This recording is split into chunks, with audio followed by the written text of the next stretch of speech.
যদি কোনো কাফের বা গैर মুসলমান হয় তাদের উপর কিন্তু রোজা ফরজ নয়। রোজা ফরজ হওয়ার জন্য হচ্ছে মুসলমান হতে হবে, ঈমানদার হতে হবে। এবং দ্বিতীয় পক্ষে যেটা সেটি হচ্ছে বালিগ হতে হবে। বালিগের উপরে রোজা ফরজ, না বালিগ বাচ্চাদের উপরে কিন্তু রোজা ফরজ নয়। মুসলমান হতে হবে, বালিগ হতে হবে। এবং 3 নম্বরের মধ্যে বলছেন আকলমন্দ হতে হবে, পাগল হলে চলবে না, তার জন্য বুদ্ধি ব্রেন থাকে। তো এই 3টে জিনিস যাদের মধ্যে পাওয়া যাবে, মুসলমান এবং বালিগ এবং আকলমন্দ, মানে যার ব্রেন বুদ্ধি সঠিক এবং সঠিক আছে, এই 3 ধরনের যে মানুষের মধ্যে এই 3টে জিনিস থাকবে তাদের উপরে রোজাকে ফরজ করা হয়েছে। যারা গैर মুসলমান, যারা বালিগ বাচ্চা রয়েছে এবং যারা পাগল হয়েছে, ব্রেন সঠিক নাই, তাদের উপরে কিন্তু রোজা ফরজ নাই। তো এবার আমরা রোজা সম্পর্কে অনেকটাই জেনে গেলাম। এবারে আমরা জেনে নেব যে এই রমজান মাসটা এত গুরুত্ব কেন, এই রমজান মাসে এত মর্যাদা কেন। কারণ আল্লাহ রাব্বুল আলামিন বলেন এই রমজান মাসের দিনটাকে আমি রোজাকে ফরজ করেছি মুসলমানদের উপরে, আর এই রমজান মাসের রাতটাকে আমি ইবাদতটাকে নফল করে দিয়েছি আমার উম্মতের জন্য। এই যে রমজান মাস, এই রমজান মাসের গুরুত্ব এত কেন? কারণ এই রমজান মাসের মধ্যে এমন একটা রাত রয়েছে যে রাতটা এক রাতের ইবাদত 1000 বছরের ইবাদত করার থেকেও বেশি। সেই রাতটি হচ্ছে লাইলাতুল কদর। এই রমজান মাসের মধ্যে ওই রাতটি রয়েছে। ওই রাতে যদি এক রাত যদি কোনো মানুষ যদি ভালোভাবে ইবাদত করে নেয়, তাহলে তার 70,000 বছর ইবাদত করার থেকেও বেশি তার নামায় আমলের মধ্যে আমার আল্লাহ রাব্বুল আলামিন সওয়াব লিখে দেবেন। সুবহানাল্লাহ। এবং এই রমজান মাসের এত গুরুত্ব কেন, এত ফজিলত কেন? কারণ এই রমজান মাসের মধ্যে কোরআনুল কারীম নাযিল হয়েছে। আমার আল্লাহ সুবহানাহু ওয়া তাআলা ঘোষণা করে দিচ্ছেন শাহরু রমজানাল্লাযী উনজিলা ফীহিল কুরআন হুদাল লিন-নাস। আমি রমজান মাসে কোরআনকে অবতীর্ণ করেছি হুদাল লিন-নাস, মানুষের হেদায়েতের জন্য। আমি মানুষের হেদায়েতের জন্য, মানুষের রাহনামার জন্য, আমার বান্দাদেরকে পথ দেখানোর জন্য, পথ দর্শনের জন্য আমি কোরআনকে আমার নবীর উপরে অবতীর্ণ করেছি।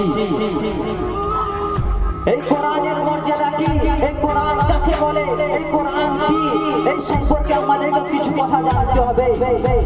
তো সর্বপ্রথম আমরা আলোচনা শুনতে জেনে নেব হুয়াল কিতাবু আলা মুনাজ্জালু, হুয়াল কিতাবু আলা রাসূলিল্লাহি সাল্লাল্লাহু আলাইহি ওয়াসাল্লাম আল মাকতুবু ফিল মুসাহাফি আল মানকুলু আনহু নাকলান মুতাওয়াতিরান বিলা শুবহাতিন। কোরআন এমন একটি গ্রন্থ, এমন একটি কিতাব যা বিশ্ব নবী সাল্লাল্লাহু আলাইহি ওয়াসাল্লামের উপর অবতরণ হয়েছে এবং ছোট্ট ছোট্ট কিতাবের মধ্যে লিপিবদ্ধ, যা আমাদের নিকট বিশ্ব নবী সাল্লাল্লাহু আলাইহি ওয়াসাল্লাম হইতে সাহাবা তাবেঈন হইতে আমাদের নিকট পৌঁছেছে কোনো সন্দেহ ছাড়াই। আমাদের নিকট বিশ্ব নবী সাল্লাল্লাহু আলাইহি ওয়াসাল্লাম হইতে অবস্থা হইতে পৌঁছেছে, এর মধ্যে কোনো সন্দেহ নাই, এর মধ্যে কোনো ভুল নাই, এর মধ্যে কোনো সন্দেহের অবকাশ নাই। প্রিয় বন্ধুগণ, এবারে আমরা জেনে নেব যে কোরআনের মর্যাদা ও কোরআনের মর্তবা কি। তা জানতে হলে কোরআনের একটি আয়াতই যথেষ্ট। সূরা হিজরের মধ্যে পারা নাম্বার 14 আয়াত নাম্বার 9 এর মধ্যে আল্লাহ রাব্বুল আলামিন বলছেন ইন্না নাহনু নাযালনা যিকরা ওয়া ইন্না লাহু লাহাফিজুন। আমি কোরআনকে অবতীর্ণ করেছি এবং এই কোরআনকে সংরক্ষণ আমিই করব। স্বয়ং আল্লাহ রাব্বুল আলামিন বলছেন এই কোরআনকে ধরাধামের মধ্যে আমি প্রেরণ করেছি এবং এই কোরআনকে হেফাজত করার দায়িত্ব আমার, এই কোরআনকে হেফাজত করার দায়িত্ব আমি নিজেই নিয়েছি। প্রিয় বন্ধুগণ, এই আয়াত দ্বারা স্পষ্টভাবে বোঝা যায় যে কোরআনের কত মর্যাদা, কোরআনের কত মর্তবা। কারণ আমরা দেখি এই রমজান মাসে বিশ্বের প্রত্যেকটা মসজিদে এই রমজান মাসে হাফেজ সাহেবরা তারাবি খতম করেছে। আল্লাহ রাব্বুল আলামিন হুজুর সাল্লাল্লাহু আলাইহি ওয়াসাল্লামের মাধ্যমে এই তারাবিকে প্রচার করে দিয়েছেন পুরো সারা বিশ্বের মধ্যে। এই তারাবির মধ্যে পুরো কোরআন জিন্দা রয়েছে। যদি একটা কোরআনকে পুড়িয়ে দেওয়া হয় তাহলে 10টা কোরআন ছাপানো হয়ে যাবে। যদি একটা হাফেজকে শহীদ করে দেওয়া হয় তাহলে তার বদলে 10টা হাফেজ তৈরি হয়ে যাবে ইনশাআল্লাহ। কোরআনকে বলা হয় কালামুল্লাহ, অর্থাৎ আল্লাহর কালাম। আরবিতে একটি প্রবাদ বাক্য রয়েছে, মুলুকুল কালাম কালামুল মুলুক। বাদশাহদের কথা তো বাদশাহই হয়, আর আল্লাহ তো বাদশাহদের বাদশাহ। সুতরাং তিনার কথা বাদশাহদের বাদশাহ, তিনার কথার কাছে সবকিছু যেন তুচ্ছ নগণ্য হয়েও। সুতরাং কোরআনের কাছে সবই যেন বিনা কালির ফলন, বিনা চিনির শরবত, বিনা ঝালের মরি। প্রিয় বন্ধুগণ, হে যুবক, তুমি কিসের নেশায় মত্ত রয়েছো? হে মুমিন, তুমি কিসের নেশায় মত্ত রয়েছো?